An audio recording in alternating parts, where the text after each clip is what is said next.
The salt air carried across the tarmac at Naval Air Station Oceana, like it always did in early September, thick with humidity and the smell of jet fuel. Lieutenant Commander Sarah Chen stood at the edge of the flight line, watching an F-18 Super Hornet cut through the sky on its final approach.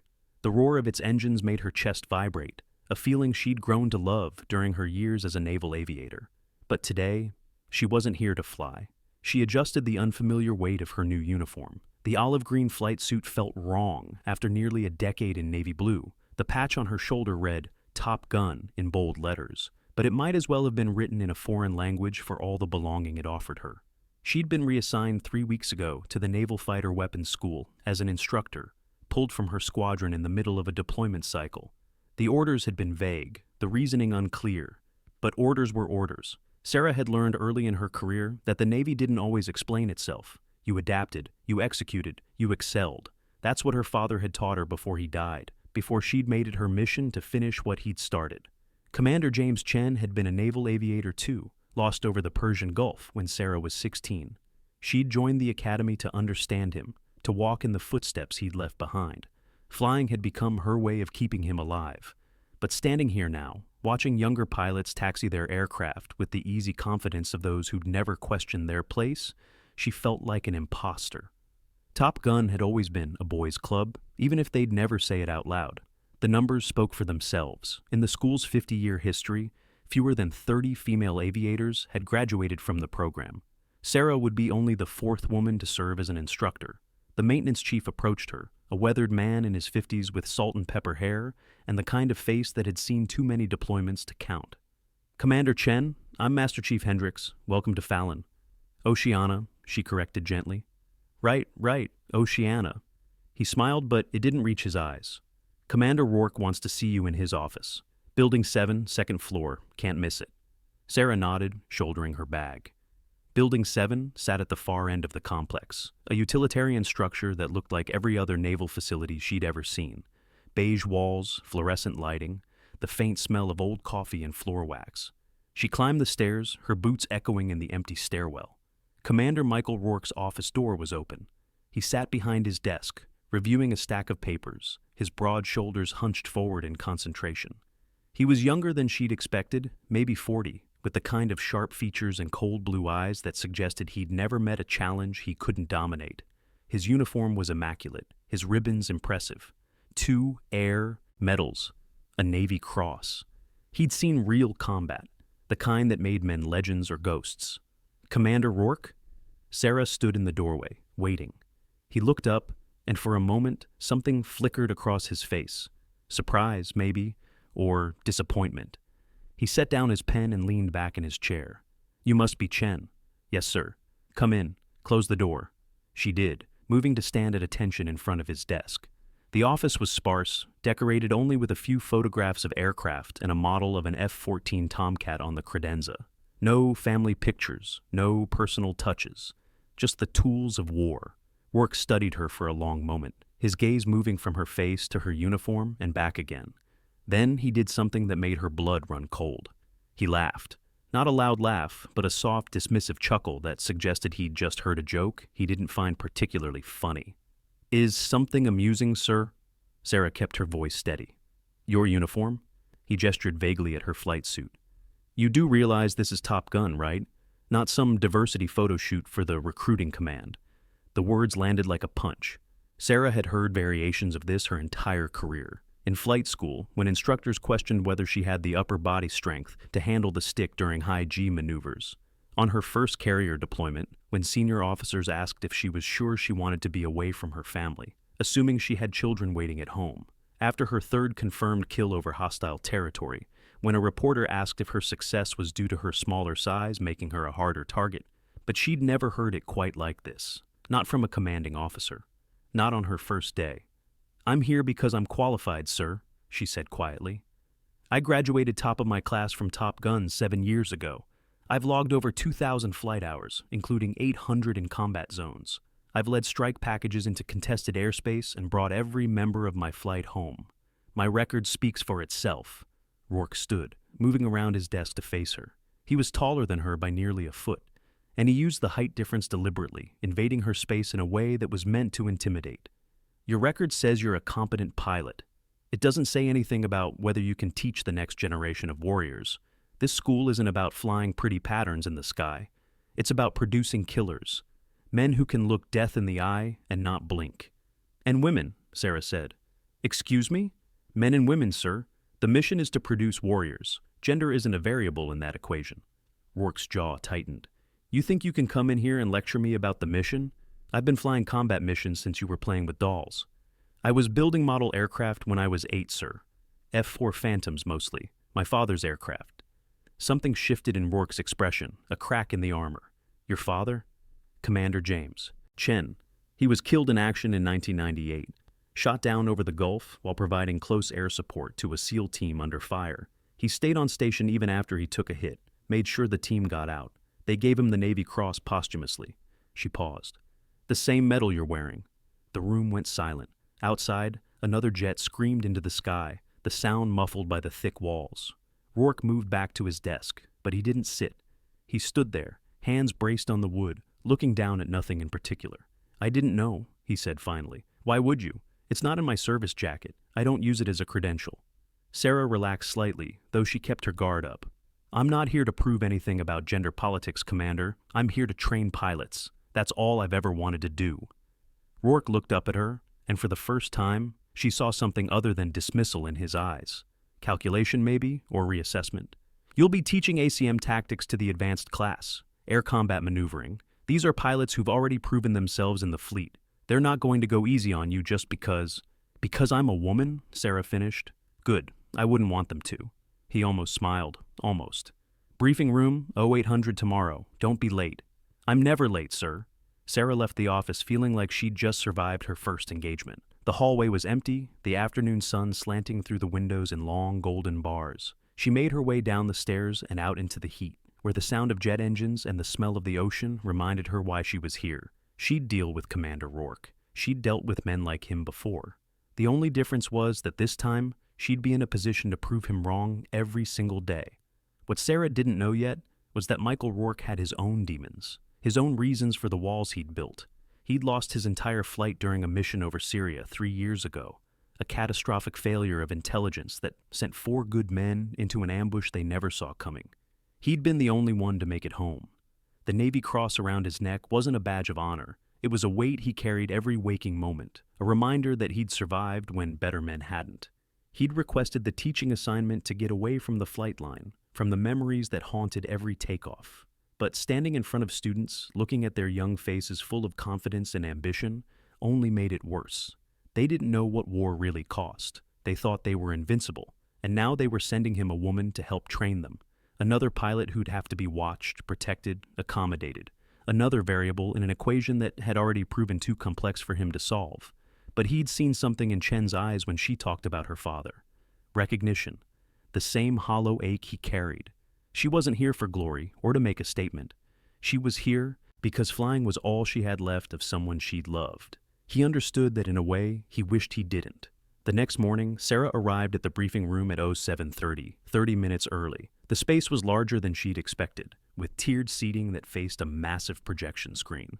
Models of various aircraft hung from the ceiling, F-18s, F-16s, even an old F-14 that looked like it had been salvaged from a museum. The walls were covered with tactical diagrams and photos of famous aviators, faces frozen in time, forever young. She set up her materials, checking the computer connections and making sure her presentation would display correctly. She'd spent the previous night reviewing the curriculum, memorizing the names and service records of the 12 pilots in her class. They were all experienced, all decorated, all men. The youngest was 26, the oldest 34. They'd flown missions in Afghanistan, Iraq, and Syria. They'd logged kills and close calls. They were, by any measure, the best of the best.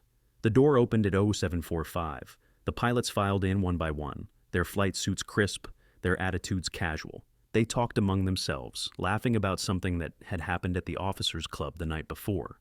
When they saw Sarah standing at the front of the room, the conversation died. "Gentlemen," she said, "take your seats."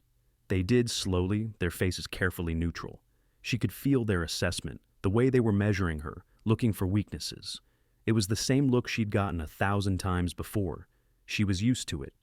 "I'm Lieutenant Commander Chen. I'll be your primary instructor for advanced air combat maneuvering, Over the next 8 weeks, we'll be covering threat assessment, defensive tactics, offensive BFM, and multi-ship engagements. My job is to make you better at staying alive and completing your mission. Your job is to not make that harder than it needs to be. One of the pilots in the front row, a lieutenant named Morrison, according to his name tape, raised his hand. Question, ma'am. Go ahead. No disrespect, but what's your combat experience? Most instructors here have at least 5 years of active combat operations. Sarah had expected this. I flew with VFA 103 for 6 years, including 3 combat deployments. I've logged 800 combat hours across multiple theaters. I have 3 confirmed kills and 17 successful strike package leads. I've been shot at more times than I can count, and I've brought my aircraft home every time. She paused. Any other questions about my qualifications? Morrison shook his head. No, ma'am. Good, then let's begin. The first week was brutal. Sarah taught the classroom portions in the morning, tactical theory, threat analysis, rules of engagement, and supervised training flights in the afternoon. The pilots were skilled, but they were also cocky, prone to taking unnecessary risks in the simulator and the air. She pushed them, hard, pointing out every mistake, every missed opportunity, every moment of complacency that could get them killed. Commander Rourke observed from a distance. He sat in on 2 of her classes, always in the back row, his expression unreadable. He never interrupted, never offered feedback. He just watched. On Friday afternoon, after the last flight had landed, Sarah was in the hangar reviewing maintenance reports when Rourke approached. He looked tired, the kind of exhaustion that came from not sleeping well. You're working them pretty hard, he said without preamble. They can handle it, sir. Morrison filed a complaint, says you're being overly critical. Sarah set down her clipboard. Morrison got complacent on his 6 o'clock check during a simulated dogfight. In a real engagement, that mistake would have gotten him killed. I told him so. If he interprets accurate feedback as criticism, that's something he needs to work on. Rourke almost smiled. You don't pull punches. No, sir. My father used to say that the kindest thing an instructor can do is tell you the truth, even when it hurts, especially when it hurts. Your father sounds like he was a good man. He was the best pilot I've ever known, and I never got to tell him that. She met Rourke's gaze. So I make sure I tell my students when they're screwing up, because tomorrow isn't promised. Rourke nodded slowly. Keep doing what you're doing. Morrison will get over it. But Morrison didn't get over it. The next week, during a training flight, he deliberately deviated from Sarah's flight plan, showboating in front of his classmates with aggressive maneuvers that were impressive but tactically unsound. When she called him on it during the debrief, he challenged her in front of the entire class. With all due respect, ma'am, I don't think you understand the realities of modern air combat. Things move fast out there. You have to be willing to take risks. Sarah's voice remained calm. Taking calculated risks is part of the job. What you did today was reckless. You put yourself and your wingman in a vulnerable position to execute a maneuver that served no tactical purpose. I completed the objective. This time, in combat, you don't get unlimited attempts. You get one chance, and if you waste it trying to look impressive, you die. She paused. Or worse, your wingman dies while you're busy being a hero. Morrison's face flushed red. You don't know what you're talking about. The room went silent. Even the other pilots, who'd been sympathetic to Morrison's frustration, looked uncomfortable. Sarah stepped closer, her voice dropping to something quieter, more dangerous. I know exactly what I'm talking about, Lieutenant. I've seen what happens when pilots prioritize ego over mission. I've flown cover while search and rescue pulled bodies out of the ocean because someone thought the rules didn't apply to them. She held his gaze. You're dismissed. We'll finish this debrief without you. Morrison stood, his chair scraping against the floor. He left without saluting, letting the door slam behind him. The remaining pilots sat in tense silence. Anyone else have concerns about my teaching methods? Sarah asked. No one spoke. Then let's continue. That night, she found Commander Rourke waiting outside her office. He had 2 cups of coffee, and he handed her one without asking if she wanted it. Morrison's being transferred, he said, effective immediately. Sarah frowned. Sir, that's not necessary. He just needs... It wasn't your call. It was mine. Rourke leaned against the wall, his coffee untouched.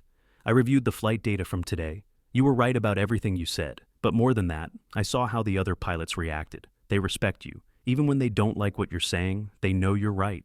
He paused. That's rare. I'm just doing my job. No, you're doing what I should have been doing from the start. He looked down at his coffee. I was wrong about you, Chen. I made assumptions based on nothing that matters. I apologize. The words hung in the air between them. Sarah had never heard a senior officer apologize before, not in her entire career. It changed something, shifted the foundation of what she thought she understood about Michael Rourke. "Apology accepted, sir," she said quietly. He nodded, then straightened. "There's something else. Admiral Vance is coming for an inspection next week. He's reviewing the entire program, looking for areas to improve. He'll want to observe your class." "Understood. Chen?" Rourke hesitated, then pressed on. "Vance is old Navy, traditional. He might have opinions about female instructors." "I'm sure he will," Sarah said. "I'll handle it." But she didn't sleep much that night. Admiral James Vance was a legend in naval aviation, a former Blue Angel who'd commanded carrier strike groups and shaped policy at the Pentagon. He was also known for his conservative views on women in combat roles, something he'd never been shy about expressing. If he decided she didn't belong at Top Gun, there was nothing she could do about it. The following week, that felt like a countdown.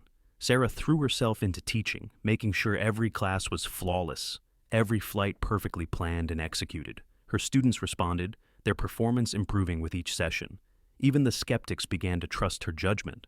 On Tuesday morning, Admiral Vance arrived. He was shorter than Sarah expected, barely 5'8", but he carried himself with the kind of authority that made height irrelevant. His uniform was covered in ribbons that read like a history of modern warfare: Vietnam, Desert Storm, Kosovo, Afghanistan.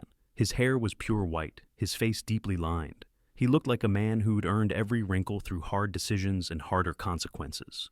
Commander Rourke escorted him through the building, providing updates on the program. Sarah watched from the briefing room as they approached, her stomach tight with nerves she hadn't felt since her first carrier landing. They entered the room just as she was starting her lecture on defensive counter-air tactics. The students snapped to attention, but Vance waved them down. "As you were. Pretend I'm not here." "Right," Sarah thought. "Pretend a 3-star admiral isn't sitting 15 feet away, judging everything you say." She continued her lecture, walking through scenarios, answering questions, using the simulator to demonstrate concepts. The students were sharp, engaged, asking intelligent questions that showed they'd been studying. Sarah felt a flush of pride. Whatever else happened, they'd done the work. After the classroom session, they moved to the flight line. Sarah would be flying against 2 of her students in a simulated dogfight, demonstrating offensive tactics while under pressure from multiple threats. It was a difficult scenario, one that required split-second decisions and perfect execution. She climbed into her F-18, running through her pre-flight checklist with the practiced efficiency of someone who'd done it 1,000 times. The canopy closed with a solid thunk, sealing her into the familiar cocoon of switches and displays. She'd missed this. The classroom was important, but this was where she belonged. The fight lasted 12 minutes. Sarah merged with her opponents at 20,000 feet, immediately taking fire from both aircraft. She broke hard right, pulling 7 Gs to evade, then rolled inverted and dove to gain speed. Her students pursued, working together to trap her in a pincer. It was good tactics, the kind she'd taught them. But Sarah had been flying combat missions when these pilots were still in college. She feinted left, drawing them into a turn, then reversed suddenly, using the vertical to reposition above them. By the time they realized what she'd done, she had tone on both aircraft. "Splash 1, splash 2, she called over the radio. "Good fight, gentlemen." Back on the ground, she found Admiral Vance waiting by her aircraft. He didn't say anything as she climbed down, just watched with those sharp eyes that seemed to see through armor and pretense. "Commander Chen," he said finally, "walk with me." They moved away from the flight line, toward the empty expanse of concrete that stretched to the perimeter fence. The afternoon sun was brutal, heat rising in waves from the tarmac. Sarah said nothing, waiting for whatever judgment was coming. "Your father and I flew together," Vance said abruptly. "In 1997, off the Lincoln. He was one of the finest pilots I ever knew. Brilliant stick, cool head, absolutely fearless." He paused. "When we lost him, it broke something in the squadron. He was the kind of officer people would follow into hell because they knew he'd get them home." Sarah's throat tightened. "I didn't know you served with him, sir." "Most people don't. It was a short deployment, and I was a captain then, not an admiral." Vance stopped walking, turning to face her. "When I heard James Chen's daughter had been assigned to Top Gun as an instructor, I had to see for myself what you'd become, whether you were trading on his name or if you'd earned your place." Here it comes, Sarah thought, the real reason for his visit. "I've watched you teach," Vance continued. "I've reviewed your service record, talked to your former commanding officers, analyzed your flight performance. And I've spoken with Commander Rourke about the impact you've had on this program in just 3 weeks. Sarah kept her face neutral, military discipline overriding the need to defend herself. You're not your father, Vance said. You're something better. You're the pilot he would have been if he'd survived, if he'd had the chance to learn from his mistakes and grow beyond his own abilities. You've taken everything he taught you and built something stronger. The words hit Sarah like a missile she never saw coming. Her eyes burned, but she refused to let the tears fall. Not here, not now. Thank you, sir, she managed. I'm recommending you for promotion to commander, Vance said. And I'm recommending that Top Gun make you the senior instructor for advanced tactics. You'll be training the trainers, setting curriculum, shaping the future of naval aviation. He extended his hand. Your father would be proud. I know I am. Sarah shook his hand, her grip firm despite the emotion threatening to overwhelm her. I won't let you down, sir. I know you won't. That's why I'm giving you the job. Vance walked back toward the buildings, leaving Sarah standing alone on the tarmac. The sun was setting now, painting the sky in shades of orange and purple. Somewhere in that vast expanse, her father's spirit was watching. She liked to think he was smiling. The next morning, Commander Rourke called her to his office. When she arrived, she found him standing by the window, looking out at the flight line. He turned as she entered, and for the first time since she'd met him, he was smiling. I owe you another apology, he said, without preamble. Sir, when Admiral Vance told me you'd be my senior instructor, I thought it was a mistake. I thought... He stopped, shaking his head.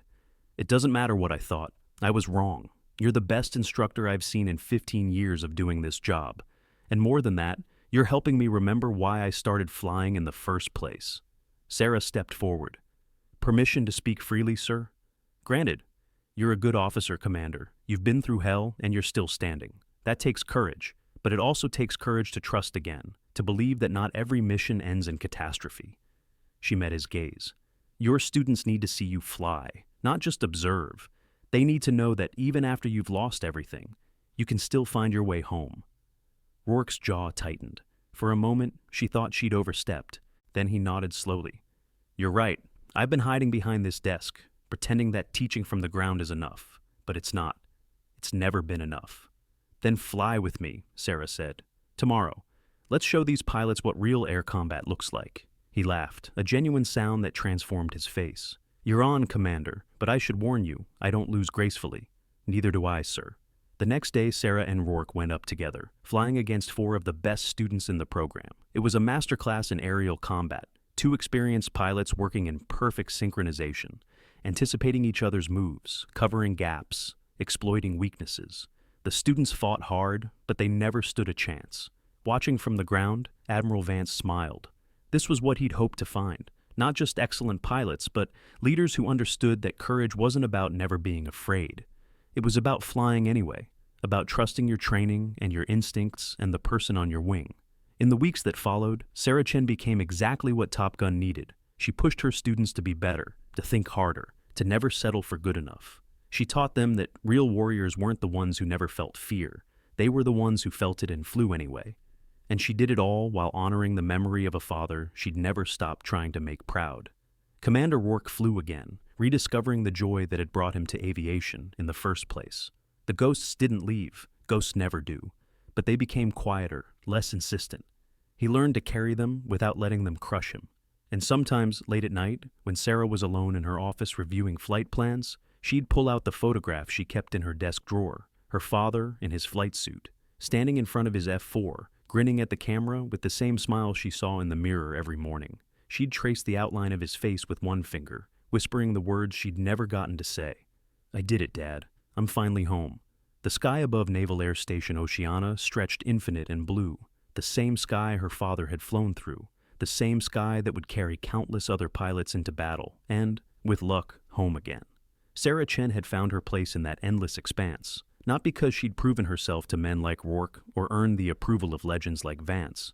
She'd found it because she'd never stopped believing that courage wasn't about being fearless. It was about being afraid and showing up anyway, about honoring the past while building something better for the future, about understanding that the only way to truly fly was to let go of the weight you couldn't change and carry the lessons that made you stronger. In the end, that was the real valor, not the medals or the victories, but the choice to keep going when everything in you wanted to quit, to stand up when others tried to push you down, to prove that honor had no gender, no prerequisites, no barriers except the ones we built ourselves, and then to fly right through them, breaking the sound barrier as you went.